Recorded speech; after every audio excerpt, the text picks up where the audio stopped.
Olá, queridos tesoureiros, queridas tesoureiras, queridos líderes de mordomia cristã, queridos líderes das equipes distritais de mordomia cristã. Nesse momento eu queria falar particularmente a vocês. Mas nesse momento de crise, de grande alardes, de grande confusão, eu queria começar com uma passagem bíblica que a mim muitas vezes tem me confortado. Ela está lá no livro de Salmos 46, 1 a 3. Diz o seguinte: Deus é o nosso refúgio e fortaleza, socorro bem presente nas tribulações.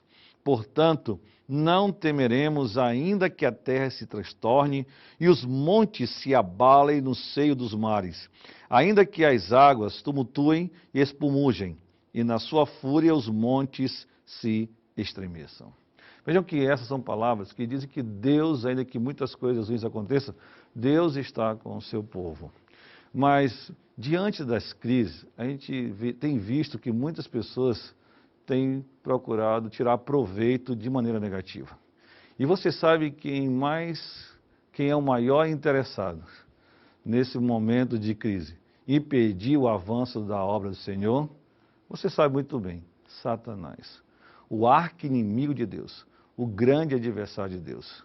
Veja o que diz Ellen White em uma das citações que ela fala exatamente da ação do inferno contra o crescimento da obra de Deus. Olha o que ela diz lá: Satanás está usando de todos os expedientes para desviar da causa do Senhor os recursos de que ela tanto necessita.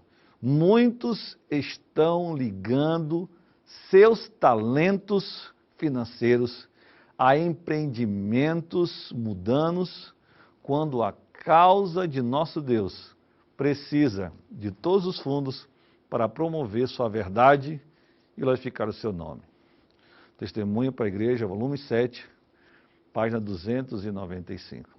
Vocês percebem que claramente o texto diz que o inimigo fará de tudo para desviar os recursos financeiros do avanço, para impedir o avanço da obra de Deus aqui na terra. Portanto, cabe-nos uma pergunta: podem ser desenvolvidas estratégias, métodos que possibilitem os membros a adorar a Deus com os dízimos e ofertas nesse momento de pandemia do novo coronavírus? Sim, meus queridos líderes, queridos mordomos, nós temos várias razões para isso. Pois a questão dos dízimos e ofertas nas Escrituras tem a ver com a adoração a Deus. Isso fica muito claro lá em Levítico 27, 30, Malaquias 3, 8 a 10, Mateus 23, 23, 1 Coríntios 9, 13 a 14, onde nessas passagens fica muito claro que esse foi um meio indicado pelo céu para arrancar o egoísmo do coração do homem e, ao mesmo tempo, possibilitar uma oportunidade de contribuir para o avanço da causa de Deus aqui na terra, do seu maravilhoso reino. Nossa adoração a Deus não deve jamais depender das circunstâncias. As Escrituras declaram: ser fiel até a morte e dar-te-ei a coroa da vida. Apocalipse 3, versículo 10. Permitir que as tribulações da vida nos impeçam de ser fiéis a Deus só demonstra a superficialidade da fé. Todos os genuínos adoradores reconhecem que, em termos práticos, os recursos arrecadados são para a manutenção da casa do tesouro. Está claro lá em Malaquias 3,10, para que as necessidades sejam satisfeitas. Nós sabemos que Deus não precisa de dinheiro. Isso também está óbvio lá em Salmo 24, 1, porque lá diz que Deus é dono de toda a prata e todo o ouro, mas a contribuição sincera e genuína possibilitam o avanço da pregação do Evangelho do Reino em todo o mundo. Portanto, nós temos diante de nós uma boa razão para aprofundar nossa fé e demonstrar, através dos recursos, nosso reconhecimento da soberania do Senhor e um espírito de gratidão e liberalidade através dos dízimos e das ofertas. Agora, e o que dizer daqueles que acusam os religiosos nessa questão? O que dizer dos arautos do pessimismo, dos críticos, aqueles que costumam dizer que esses assuntos não devem se dar ênfase suficiente? Os críticos não devem, queridos amigos, ser levados em consideração nesse momento, pois eles não aceitam o ensino bíblico sobre o assunto, quer em tempos de maior ênfase ou em tempos de menor ênfase. Mesmo antes desta crise pandêmica do coronavírus, esses críticos já atacavam a igreja. O dinheiro é visto pelos críticos como sendo unicamente fruto de seu trabalho e força da sua mente, da sua genialidade. Para os críticos, eles não têm amor à obra e à causa de Deus. Eles não reconhecem o que está lá em Deuteronômio 8, 17, 9, onde diz que Deus que nos dá força, saúde, para adquirirmos todas as riquezas. Eles perdem de vista que tudo que vem de Deus e que Ele pede como reconhecimento do seu poder e da sua grandiosidade tem a ver com o reconhecimento da sua soberania. Malaquias 3, versículo 8.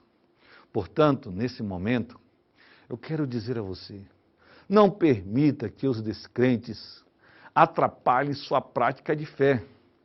Todos os crentes sabem quantas bênçãos já foram alcançadas através dos dízimos e das ofertas, de uma adoração sincera a Deus, reconhecimento da soberania. Lembre-se que as coisas do Espírito se discernem espiritualmente. 1 Coríntios 2, versículo 14. Você sabe quem é o mais interessado em impedir a fidelidade do povo de Deus? Falando sobre uma reunião de Satanás com os demônios, assim escreveu Ellen White: quanto mais dinheiro obtiverem, tanto mais prejudicarão nosso reino, tirando de nós nossos súditos. Fazei com que se preocupem mais com o dinheiro do que com a edificação do reino de Cristo e a disseminação das verdades que odiamos. E não precisaremos temer-lhes a influência, pois sabemos que toda pessoa egoísta e cobiçosa cairá em nosso poder e finalmente se separará do povo de Deus. Portanto, queridos mordomos, não deixe de adorar ou falar em adoração em tempos de crise, pois é agora que ainda mais demonstraremos nossa fé. Para expressar o ensino bíblico sobre a relação entre mordomia e missão numa linguagem simples, podemos dizer que mordomia sem missão é cega. Ela não enxerga aonde está indo. Por outro lado, missão sem mordomia é paralítica. Ela não pode se mover. Em resumo, mordomia sem missão é sem propósito. E missão sem mordomia é impossível. Em uma frase, mordomia e missão são tão indissociáveis quanto as duas faces da mesma moeda. Avancemos como Igreja de Deus. E nesse momento, mais do que nunca, queremos contar com a sua participação, com seu interesse, com seu engajamento, para que a obra de Deus jamais pare. Porque se é uma coisa que não pode parar, é a missão. Porque a missão de Deus é a manifestação do seu poder na terra para alcançar o maior número de pessoas para o reino eterno, onde não haverá mais prantos, onde não haverá mais dor, onde não haverá mais ansiedade, onde não haverá mais fome, onde não mais haverá crises, doenças ou morte. Que eu e você estejamos juntos nesta tarefa maravilhosa de enfrentar o inferno com coragem, ousadia, dando o sonido certo, a trombeta de Deus, e não se constrangendo com as ameaças, as acusações e as críticas dos inimigos do povo de Deus. Contamos com você para que esta obra continue avançando, mesmo em tempos de crise.